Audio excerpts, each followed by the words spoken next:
മുഖ സൗന്ദര്യത്തിനെ പോലെ തന്നെ മാറ്റുകൂട്ടുന്ന ഒന്നാണ് നമ്മുടെ ഹെയർ എന്ന് പറയുന്നത്.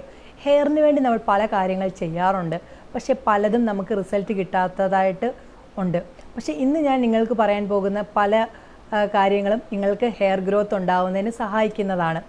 3 ചാലഞ്ചുകളാണ് ഞാൻ തരുന്നത്. ഈ 3 ചാലഞ്ചുകളും നിങ്ങൾക്ക് ചെയ്യുവാണെങ്കിൽ നിങ്ങൾക്ക് റിസൾട്ട് കിട്ടും. അതിനകത്ത് 2 ചാലഞ്ചേ ഉള്ളൂ മെയിൻ ചാലഞ്ച് എന്ന് പറയുന്നത്. ബാക്കിയെല്ലാം നമുക്ക് ചെയ്യേണ്ടതായിട്ടുള്ള കാര്യങ്ങൾ മാത്രമാണ്. അതുകൊണ്ട് തന്നെ നിങ്ങൾക്ക് ഈ ഒരു ചാലഞ്ച് എന്ന് പറയുന്നത് എനിക്ക് റിസൾട്ട് കിട്ടിയ ആയതുകൊണ്ടാണ് ഞാൻ നിങ്ങളിലേക്കും എത്തിക്കുന്നത്. നമ്മുടെ ഉള്ള മുടിയെ നമുക്ക് സംരക്ഷിക്കുന്നതിനകത്താണ് നമുക്ക് വിജയം കണ്ടെത്താനായിട്ട് പറ്റുകയുള്ളൂ. അല്ലാതെ നീണ്ട മുടിയായിട്ട് കിടക്കുന്നതിനകത്തല്ല നമുക്ക് വിജയം കണ്ടെത്താൻ പറ്റുന്നത്. അതുകൊണ്ട് ഉള്ള മുടിയെ സംരക്ഷിക്കുന്നത് എങ്ങനെയാണെന്നുള്ളതാണ് ഈ ചാലഞ്ചിൻ്റെ പ്രത്യേകത എന്ന് പറയുന്നത്. ആ ഒരു വീഡിയോയിലേക്ക് പോകാം നമുക്ക്. അതിന് മുന്നേ ആയിട്ട് ആദ്യമായിട്ടാണ് എൻ്റെ ചാനൽ കാണുന്നതെങ്കിൽ സബ്സ്ക്രൈബ് ചെയ്യാൻ മറക്കരുത്. സബ്സ്ക്രൈബ് ചെയ്യാൻ 3 ഓപ്ഷൻ വരും. അതിന് മുകളിലത്തെ ഓപ്ഷനകത്ത് ഓൾ എന്നുള്ളതിനകത്ത് അമർത്താൻ മറക്കരുത്. ലൈക്ക് ചെയ്യണം, ഷെയർ ചെയ്യണം. നമ്മുടെ വീഡിയോയിലേക്ക് പോകാം.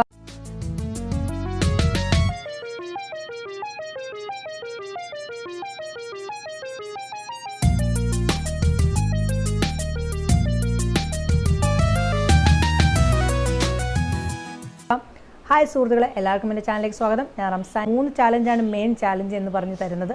ഫസ്റ്റിലത്തെ ചാലഞ്ച് എന്ന് പറയുന്നത് അത് നമുക്ക് സാധാരണയായിട്ട് ചെയ്യേണ്ട കാര്യങ്ങളാണ്. പിന്നെ 2 എണ്ണമാണ് നമ്മുടെ ഹെയറിന് വേണ്ടി നമ്മൾ ചെയ്യുന്നത്. ആ ഒരു ചാലഞ്ച് ആകുമ്പോൾ നിങ്ങൾക്ക് ഈസി ആയിട്ട് ചെയ്യാം. 7 ഡേയ്സ് ചാലഞ്ച് ഒന്നും അല്ല. സാധാരണയായിട്ട് എൻ്റെ മക്കൾക്കും ഞാൻ ഈ കാര്യങ്ങളാണ് ചെയ്തു കൊടുക്കുന്നത്. നമുക്ക് പെൺമക്കളുള്ള അമ്മമാർക്കാണെങ്കിലും ഈ ഒരു ചാലഞ്ച് ചെയ്യാവുന്നതാണ്. കാരണം നമ്മുടെ മക്കൾക്ക് ഹെയർ ഉണ്ടാവണം എന്നുള്ളത് എല്ലാ അമ്മമാരുടെയും ഒരു ആഗ്രഹം തന്നെയാണ്. അവിടെ നല്ല കരുത്തോടു കൂടിയും നല്ല തിക്കായിട്ട് മുടി വളരണം എന്നുള്ളത് എല്ലാ അമ്മമാരുടെയും ഒരു ആഗ്രഹമായതുകൊണ്ട് തന്നെ ഈ ഒരു ചാലഞ്ച് നിങ്ങൾക്ക് ചെയ്യാവുന്നതാണ്. എൻ്റെ മക്കൾക്ക് ഞാൻ ചെയ്തിട്ട് എനിക്ക് റിസൾട്ട് കിട്ടിയതുമാണ്. പിന്നെ നിങ്ങൾക്ക് എല്ലാവർക്കും വിചാരിക്കും കുഞ്ഞുങ്ങൾക്ക് ചെയ്യുമ്പോൾ തണുപ്പ് കൂടിയിട്ട് പനി വരുമോ എന്നൊക്കെയുള്ളത് ഡൗട്ടായിരിക്കും. അങ്ങനെ ഒരു പ്രശ്നവും തന്നെ ഉണ്ടാവില്ല. അതുകൊണ്ട് തന്നെ നിങ്ങൾക്കും നല്ലൊരു റിസൾട്ട് നൽകാവുന്നതാണ്. പ്രഗ്നൻസി കഴിഞ്ഞിട്ടുള്ള മുടി ഒഴിച്ചിലൊക്കെ മാറ്റി നിങ്ങൾക്ക് നല്ല കരുത്തോടു കൂടി മുടി വളരാൻ പറ്റും. ഉള്ള മുടിയെ സംരക്ഷിക്കാനും കൂടിയാണ് ഈ ഒരു ചാലഞ്ച് എന്ന് ഉദ്ദേശിക്കുന്നത് ഞാൻ. അല്ലാതെ നമുക്ക് നീണ്ടു നിവർന്ന് താഴെ വരെ പന പോലെ കിടക്കുന്ന മുടിയൊന്നും വന്നില്ലെങ്കിലും നമുക്ക് ഉള്ള മുടിയെ സംരക്ഷിക്കാനായിട്ട് പറ്റും. എന്നെ അപേക്ഷിച്ചിട്ടാണെങ്കിൽ ഞാനൊരു ബ്യൂട്ടീഷ്യൻ ആയതുകൊണ്ട് പല കാര്യങ്ങളും സ്റ്റഡി സമയത്ത് എൻ്റെ ഹെയറിന് ചെയ്യേണ്ടതായിട്ടുണ്ട്. 2ാമത്തെ മകളെ പ്രസവിച്ചതിന് ശേഷം എനിക്ക് മുടി കൊഴിച്ചിൽ നല്ലോണം ഉണ്ടായി. ഞാൻ നല്ല രീതിയിൽ വിഷമിച്ചൊരു സമയമായിരുന്നു. ആ സമയത്ത് ഞാൻ ആയുർവേദിക് പരമായിട്ട് പല ടാബ്ലറ്റ് കഴിക്കാനൊക്കെ നോക്കി.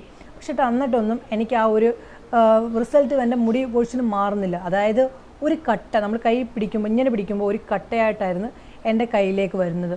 അത് വളരെയധികം എന്നെ മാനസികമായിട്ടും എന്നെ ഭയങ്കരമായിട്ട് ബുദ്ധിമുട്ടിച്ചു. അങ്ങനെ ഇരിക്കുമ്പോൾ ഞാൻ പല കാര്യങ്ങളും സെർച്ച് ചെയ്യുന്ന നമ്മൾ പഠിക്കുന്ന കാര്യങ്ങൾ ബുക്ക് എടുത്ത് മറിച്ച് നോക്കിയപ്പോൾ ഈ ഒരു സംഭവത്തെക്കുറിച്ച് എനിക്ക് കിട്ടി. അപ്പോഴാണ് ഞാൻ എൻ്റെ തലയിലേക്ക് ചെയ്യാൻ നോക്കിയത്.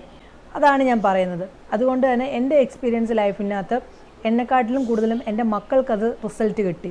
അതായത് എൻ്റെ മൂത്ത മകൾക്കായാലും ഇളയ മകൾക്കായാലും ഹെയർ ഗ്രോത്ത് നല്ല രീതിയിൽ എനിക്ക് വീണ്ടെടുക്കാനായിട്ട് സഹായിച്ച്. ആ പഠിച്ച കാര്യം ചെക്ക് ചെയ്തപ്പോഴത്തേക്ക് എൻ്റെ മകളുടെ മുടിയുടെ ഗ്രോത്ത് നല്ല രീതിയിൽ എനിക്ക് വീണ്ടെടുക്കാനായിട്ട് പറ്റി. അങ്ങനെ വീണ്ടെടുത്തതാണ് ഇപ്പോഴെൻ്റെ മുടിയെന്ന് പറയുന്നത് നല്ല തിക്കായിട്ടുള്ള ഹെയറാണ്. അത് ഞാൻ നിങ്ങളെ കാണിച്ചു തരാം. നിങ്ങൾക്ക് കാണാൻ പറ്റും. ഇതാണ്ട് നല്ല തിക്കായിട്ടുള്ള ഹെയറാണ് കിട്ടിയേക്കുന്നത്. നല്ല തിക്കായിട്ടുള്ള ഹെയർ നമുക്ക് വീണ്ടെടുക്കാനായിട്ട് പറ്റും. അതാണ് ഞാൻ ഈ ഒരു ഇതിൻ്റെ ഗുണം പറഞ്ഞത്. കാരണം ആ ഒരു പാക്ക് ഇട്ടതിന് ശേഷം, അതായത് ഹെയറിന് ചെയ്തതിന് ശേഷമാണ് ഇതേപോലുള്ള ഒരു ഹെയർ ഗ്രോത്ത് ആയിട്ട് വളർന്നെടുക്കാൻ പറ്റുന്നത്.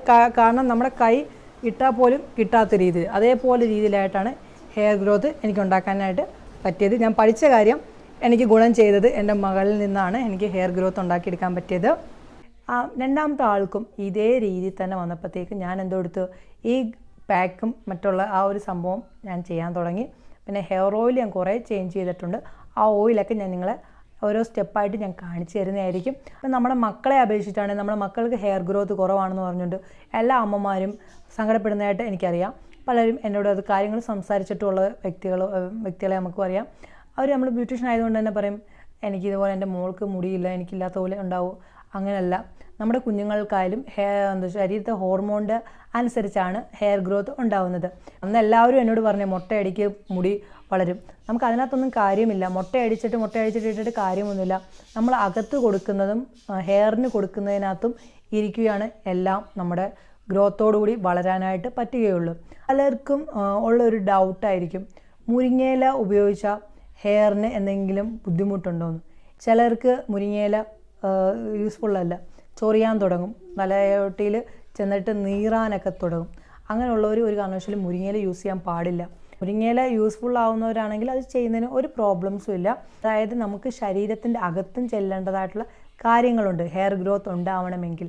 അങ്ങനെയൊക്കെ ചെയ്താൽ മാത്രമേ നമുക്ക് അതിൻ്റെതായ സക്സസ്ഫുൾ റിസൾട്ട് കിട്ടുകയുള്ളൂ. നമ്മുടെ ചാലഞ്ചിൽ ഫസ്റ്റിലത്തെ ആ ഒരു ഫുഡിനെ കുറിച്ച് പറഞ്ഞിട്ടാണ് നമ്മൾ ബാക്കിയുള്ള കാര്യങ്ങളിലേക്ക് നമ്മൾ കിടക്കുന്നത്. അകത്തുനിന്ന് വളരാനുള്ള ഒരു സഹായം കൂടി നമുക്ക് ചെയ്തു കൊടുക്കുകയും കൂടിയുണ്ട്.